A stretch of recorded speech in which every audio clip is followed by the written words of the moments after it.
Translated by Robert A. F. Thurman. 8. The family of the Tathágatas.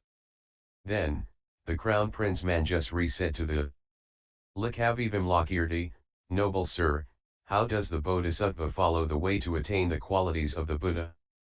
Vimalakirti replied, "Manjusri, when the bodhisattva follows the wrong way, he follows the way to attain the qualities of the Buddha." Manjusri continued, "How does the bodhisattva follow the wrong way?" Vimalakirti replied, "Even should he enact the 5 deadly sins, he feels no malice, violence, or hate. Even should he go into the hells, he remains free of all taint of passions. Even should he go into the states of the animals, he remains free of darkness and ignorance. When he goes into the states of the asuras, he remains free of pride, conceit, and arrogance. When he goes into the realm of the Lord of Death, he accumulates the stores of merit and wisdom. When he goes into the states of motionlessness and immateriality, he does not dissolve therein. He may follow the ways of desire, yet he stays free of attachment to the enjoyments of desire. He may follow the ways of hatred, yet he feels no anger to any living being. He may follow the ways of folly, yet he is ever conscious with the wisdom of firm understanding. He may follow the ways of avarice, yet he gives away all internal and external things without regard even for his own life. He may follow the ways of immorality, yet, seeing the horror of even the slightest transgressions, he lives by the ascetic practices and austerities. He may follow the ways of wickedness and anger, yet he remains utterly free of malice and lives by love. He may follow the ways of laziness, yet his efforts are uninterrupted as he strives in the cultivation of roots of virtue. He may follow the ways of sensuous distraction, yet, naturally concentrated his contemplation is not dissipated. He may follow the ways of false wisdom, yet, having reached the transcendence of wisdom, he is expert in all mundane and transcendental sciences. He may show the ways of sophistry and contention, yet he is always conscious of ultimate meanings and has perfected the use of liberative techniques. He may show the ways of pride, yet he serves as a bridge and a ladder for all people. He may show the ways of the passions, yet he is utterly dispassionate and naturally pure. He may follow the ways of the Maras, yet he does not really accept their authority in regard to his knowledge of the qualities of the Buddha. He may follow the ways of the disciples, yet he lets living beings hear the teaching they have not heard before. He may follow the ways of the solitary sages, yet he is inspired with great compassion in order to develop all living beings. He may follow the ways of the poor, yet he holds in his hand a jewel of inexhaustible wealth. He may follow the ways of cripples, yet he is beautiful and well adorned with the auspicious signs and marks. He may follow the ways of those of lowly birth, yet, through his accumulation of the stores of merit and wisdom, he is born in the family of the Tathágatas. He may follow the ways of the weak, the ugly, and the wretched, yet he is beautiful to look upon, and his body is like that of Narayana. He may manifest to living beings the ways of the sick and the unhappy, yet he has entirely conquered and transcended the fear of death. He may follow the ways of the rich, yet he is without acquisitiveness and often reflects upon the notion of impermanence. He may show himself engaged in dancing with harem girls, yet he cleaves to solitude, having crossed the swamp of desire. He follows the ways of the dumb and the incoherent, yet, having acquired the power of incantations, he is adorned with a varied eloquence. He follows the ways of the heterodox without ever becoming heterodox. He follows the ways of the entire world, yet he reverses all states of existence. He follows the way of liberation without ever abandoning the progress of the world. Manjusri, thus does the bodhisattva follow the wrong ways, thereby following the way to the qualities of the Buddha. Then, the Likavi Vimalakirti said to the Crown Prince Manjusri, "Manjusri, what is the family of the Tathágatas?" Manjusri replied, "Noble sir, the family of the Tathágatas consists of all basic egoism, of ignorance and the thirst for existence, of lust, hate, and folly, of the 4 misapprehensions, of the 5 obscurations, of the 6 media of sense, of the 7 abodes of consciousness, of the 8 false paths, of the 9 causes of irritation, of the paths of 10 sins. Such is the family of the Tathagatas. In short, noble sir, the 62 kinds of convictions constitute the family of the Tathagatas. Vimalakirti, Manjusri, with what in mind do you say so? Manjusri, noble sir, one who stays in the fixed determination of the vision of the uncreated is not capable of conceiving the spirit of unexcelled perfect enlightenment. However, one who lives among created things, in the minds of passions, without seeing any truth, is indeed capable of conceiving the spirit of unexcelled perfect enlightenment. Noble sir, flowers like the blue lotus, the red lotus, the white lotus, the water lily, and the moon lily do not grow on the dry ground in the wilderness, but do grow in the swamps and mud banks. Just so, the Buddha qualities do not grow in living beings certainly destined for the uncreated, but do grow in those living beings who are like swamps and mud banks of passions. Likewise, as seeds do not grow in the sky but do grow in the earth, so the Buddha qualities do not grow in those determined for the absolute but do grow in those who conceive the spirit of enlightenment, after having produced a Sumeru-like mountain of egoistic views. Noble sir, through these considerations one can understand that all passions constitute the family of the Tathagatas. For example, noble sir, without going out into the great ocean, it is impossible to find precious, priceless pearls. Likewise, without going into the ocean of passions, it is impossible to obtain the mind of omniscience. Then, the elder Mahakasyapa applauded the crown prince Manjusri. Good. Good Manjusri. This is indeed well spoken.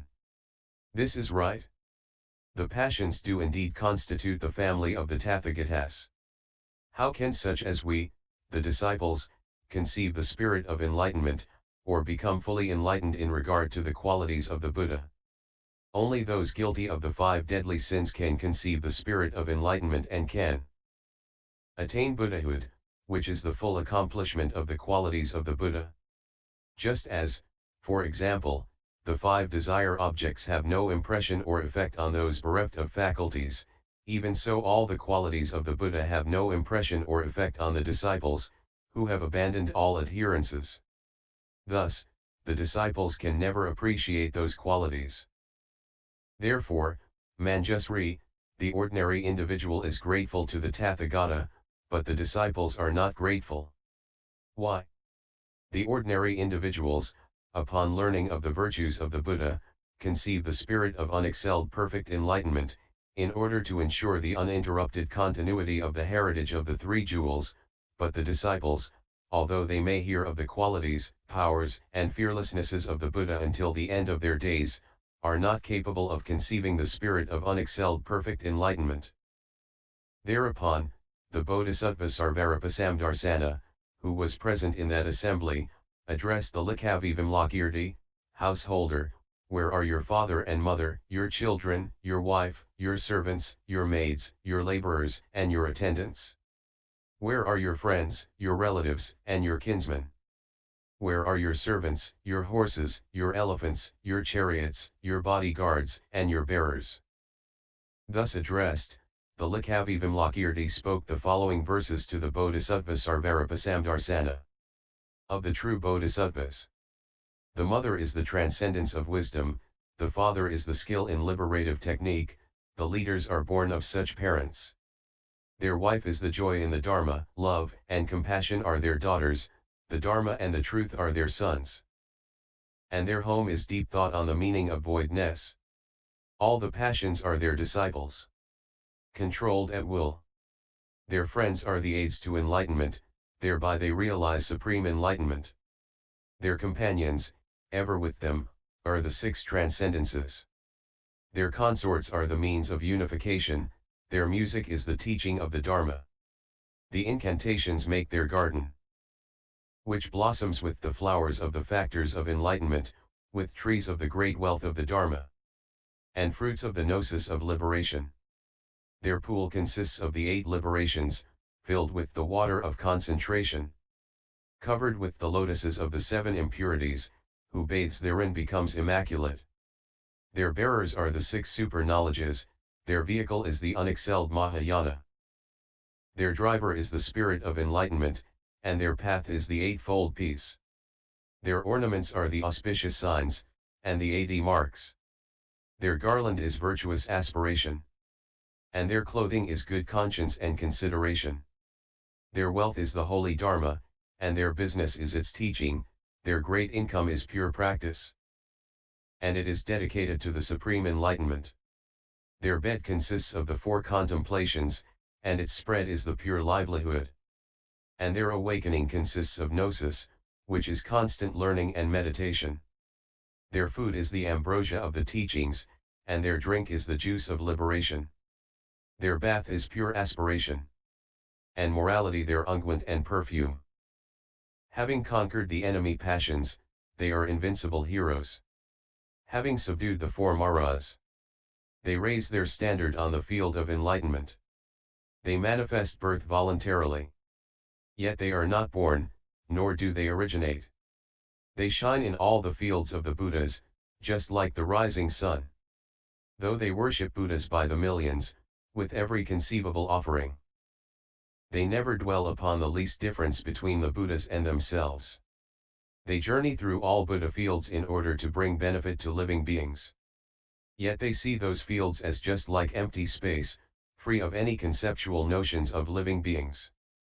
The fearless bodhisattvas can manifest, all in a single instant, the forms, sounds, and manners of behavior of all living beings. Although they recognize the deeds of maras, they can get along even with these maras, for even such activities may be manifested by those perfected in liberative technique. They play with illusory manifestations in order to develop living beings, showing themselves to be old or sick, and even manifesting their own deaths. They demonstrate the burning of the earth in the consuming flames of the world's end, in order to demonstrate impermanence to living beings with the notion of permanence. Invited by hundreds of thousands of living beings, all in the same country, they partake of offerings at the homes of all, and dedicate all for the sake of enlightenment. They excel in all esoteric sciences, and in the many different crafts, and they bring forth the happiness of all living beings. By devoting themselves as monks to all the strange sects of the world, they develop all those beings who have attached themselves to dogmatic views. They may become suns or moons, Indras, Brahmas, or lords of creatures, they may become fire or water, or earth or wind. During the short eons of maladies, they become the best holy medicine, they make beings well and happy, and bring about their liberation. During the short eons of famine, they become food and drink. Having first alleviated thirst and hunger, they teach the Dharma to living beings.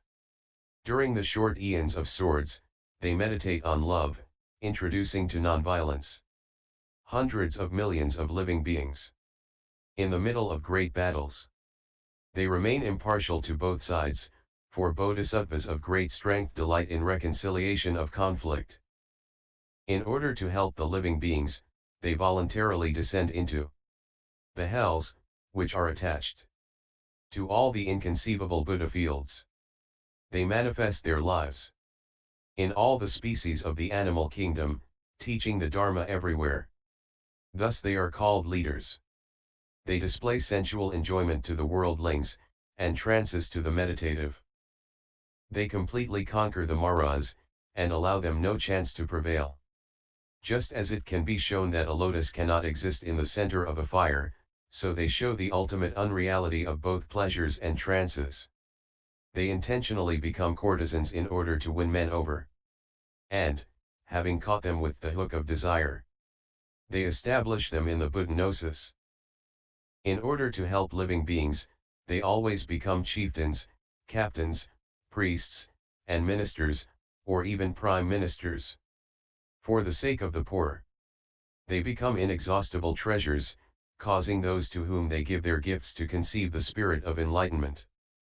They become invincible champions, for the sake of the proud and the vain, and, having conquered all their pride, They start them on the quest for enlightenment. They always stand at the head of those terrified with fright. And, having bestowed fearlessness upon them, they develop them toward enlightenment. They become great holy men, with the super-knowledge and pure continence, and thus induce living beings to the morality of tolerance, gentleness, and discipline. Here in the world, they fearlessly behold those who are masters to be served, and they become their servants or slaves, or serve as their disciples. Well trained in liberative technique, they demonstrate all activities, whichever possibly may be a means to make beings delight in the Dharma. Their practices are infinite, and their spheres of influence are infinite. Having perfected an infinite wisdom, they liberate an infinity of living beings.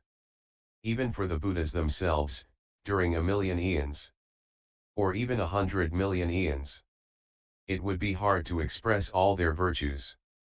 Except for some inferior living beings, without any intelligence at all. Is there anyone with any discernment who, having heard this teaching, would not wish for the supreme enlightenment?